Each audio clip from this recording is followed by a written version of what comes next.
बच्चों के शासक नहीं सहायक बने। ऑडियो 4। 5वां, व्यायाम, आसन, प्राणायाम। इसके बाद बच्चों के लिए यह अनिवार्य कर दिया जाना चाहिए कि नित्य ही कुछ न कुछ किसी न किसी प्रकार का व्यायाम अवश्य करें। घूमना, दौड़ना, दंड बैठक, नियम अनियम, योगासन, प्राणायाम, सूर्य नमस्कार आदि में से अपनी सुविधा व इच्छा अनुकूल कोई भी व्यायाम चुना जा सकता है। व्यायाम चाहे थोड़ा सा ही हो, परंतु उसमें नियमितता व निरंतरता का ध्यान रखना चाहिए। वैसे सूर्य नमस्कार एक व्यायाम तो है ही, इसे सूर्य की उपासना भी माना गया है। 6, नाश्ता। इसके बाद बच्चों को नाश्ता देने की, यदि नाश्ता देना घर वाले अनिवार्य ही समझे हों तो बारी आती है। नाश्ते में बिना तली मसाले की सुपाच्य चीज़ें दी जानी चाहिए। वैसे सबसे उत्तम नाश्ता ताज़ा दूध पिलाना ही होगा।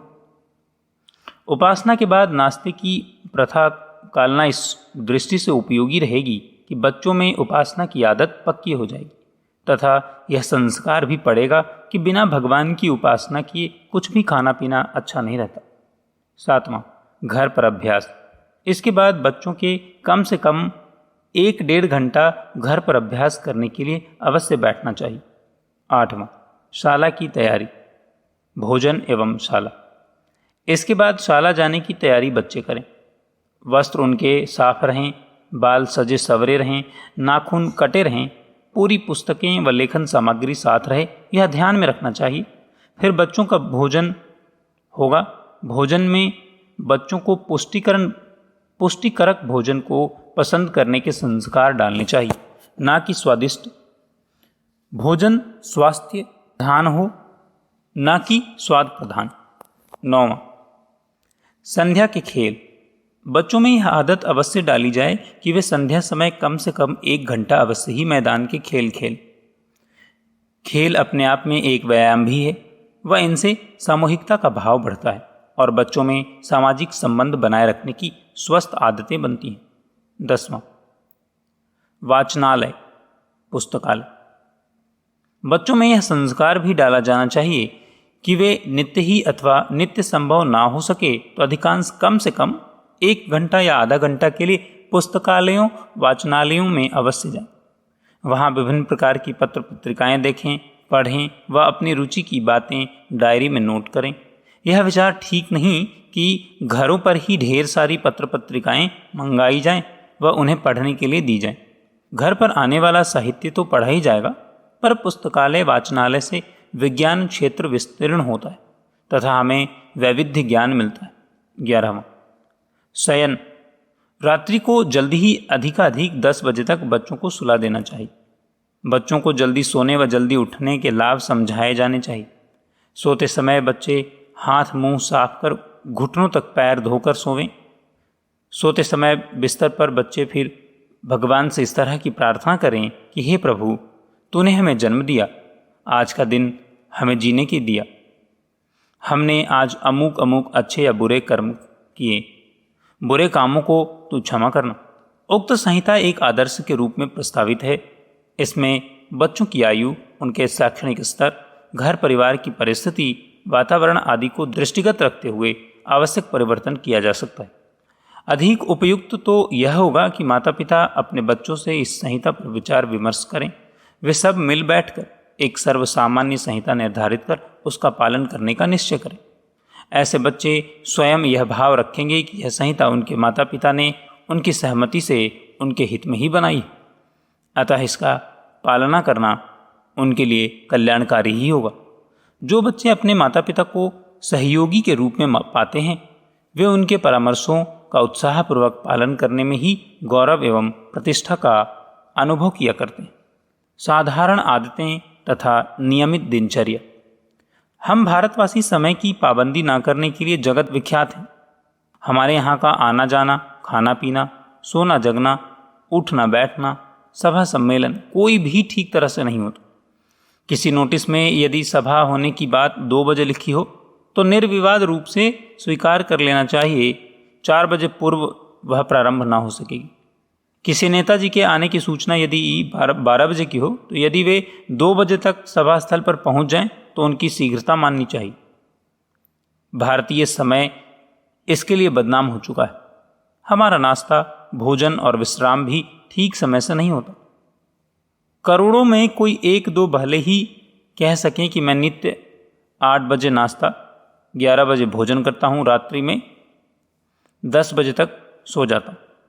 आज यदि 7 बजे कुछ खाया हो तो कल 10 बजे, रात्रि में किसी दिन 9 बजे ही खाट ले ली तो किसी दिन बैठे बैठे 12 बजे तक गप्पे लड़ाते रहे।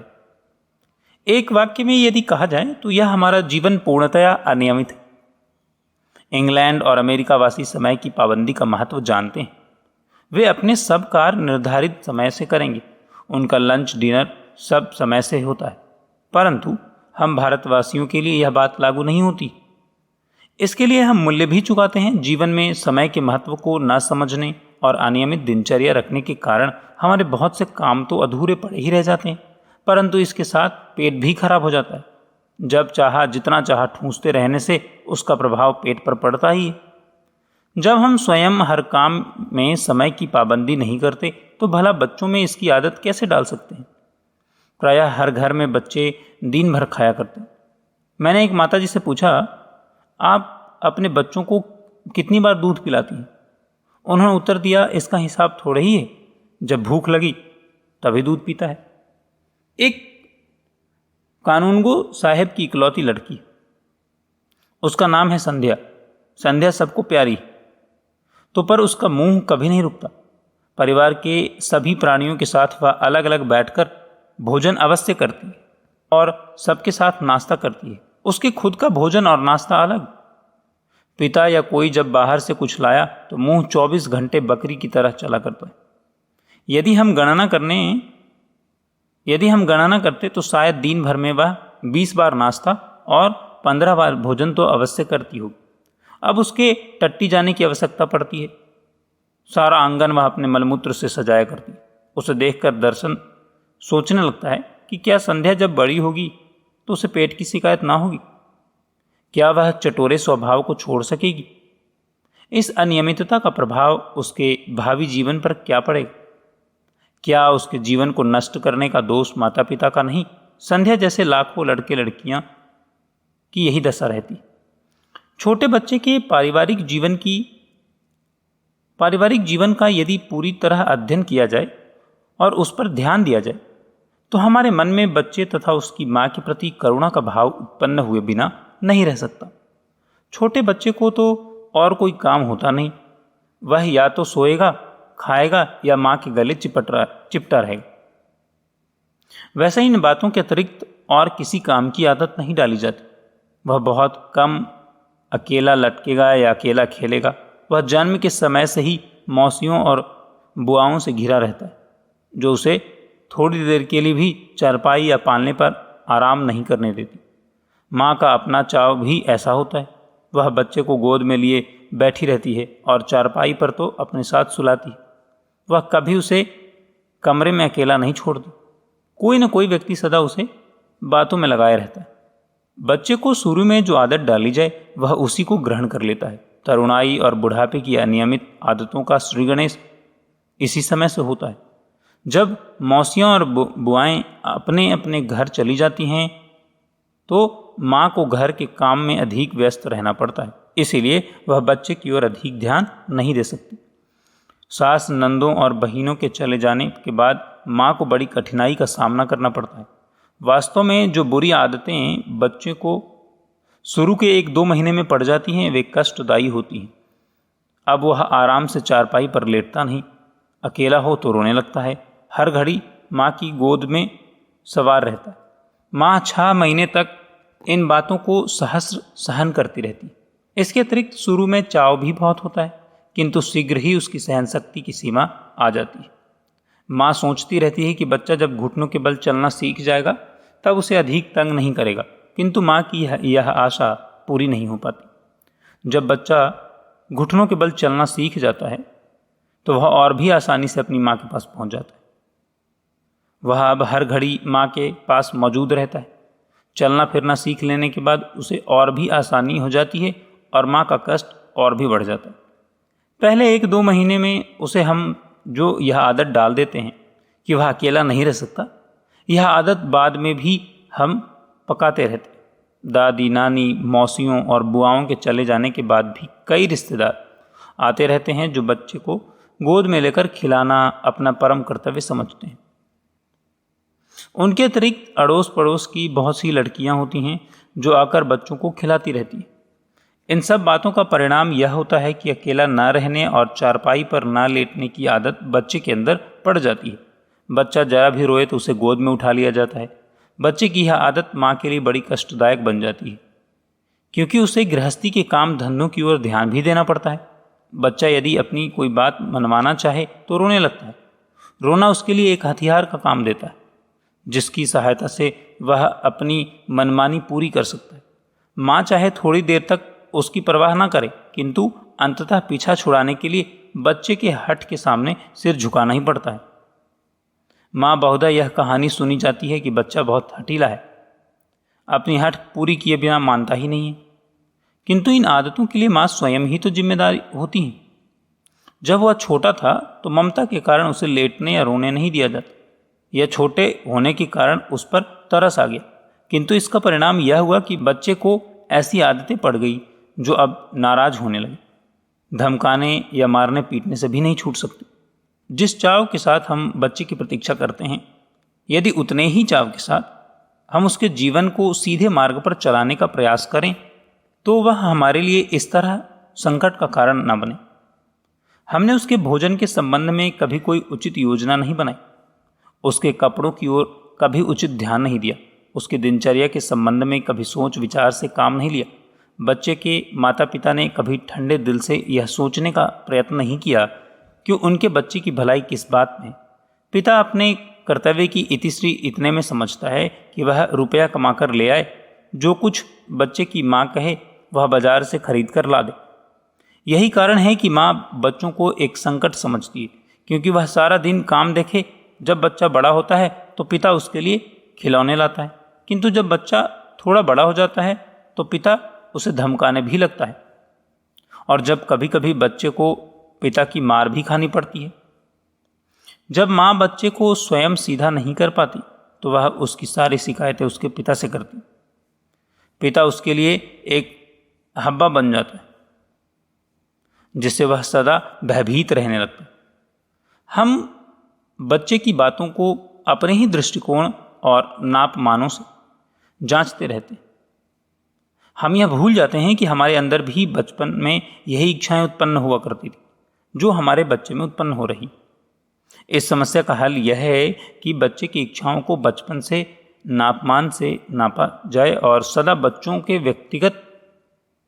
व्यक्तित्व और भलाई को सामने रखा जाए। निसंदेह हमें बच्चों को साफ सुथरा रखना चाहिए, किंतु हमें उससे यह आशा नहीं रखनी चाहिए कि वह सदा कुर्सियों पर बैठा रहे और नीचे फर्श पर उतरकर अपने कपड़े गंदे न करे।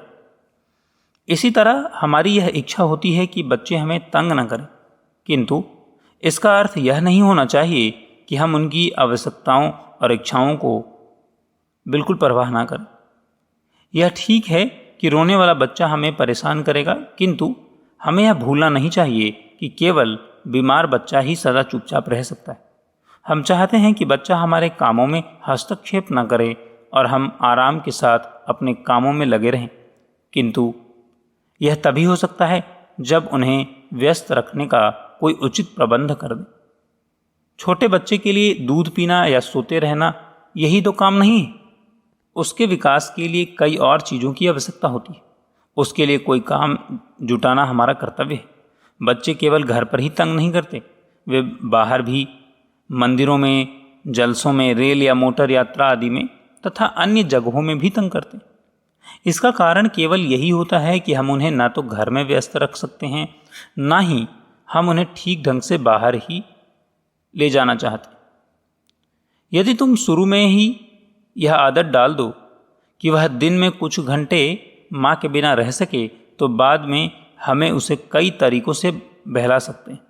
वह खिलौने से खेल सके, वह अपनी आयु वाले साथियों के साथ खेल सकता है, चारपाई पर भी थोड़ी देर के लिए अकेला लेटा रह सकता है, किंतु बच्चे के लिए खुली और साफ सुथरी जगह का होना नितांत आवश्यक। उसके साथ खेलने वाले उसके समवयस्क होने चाहिए। खिलौने ऐसे होने चाहिए जो उसकी आयु, उसके मानसिक स्तर तथा उसकी तबीयत के अनुकूल हो। दिनचर्या।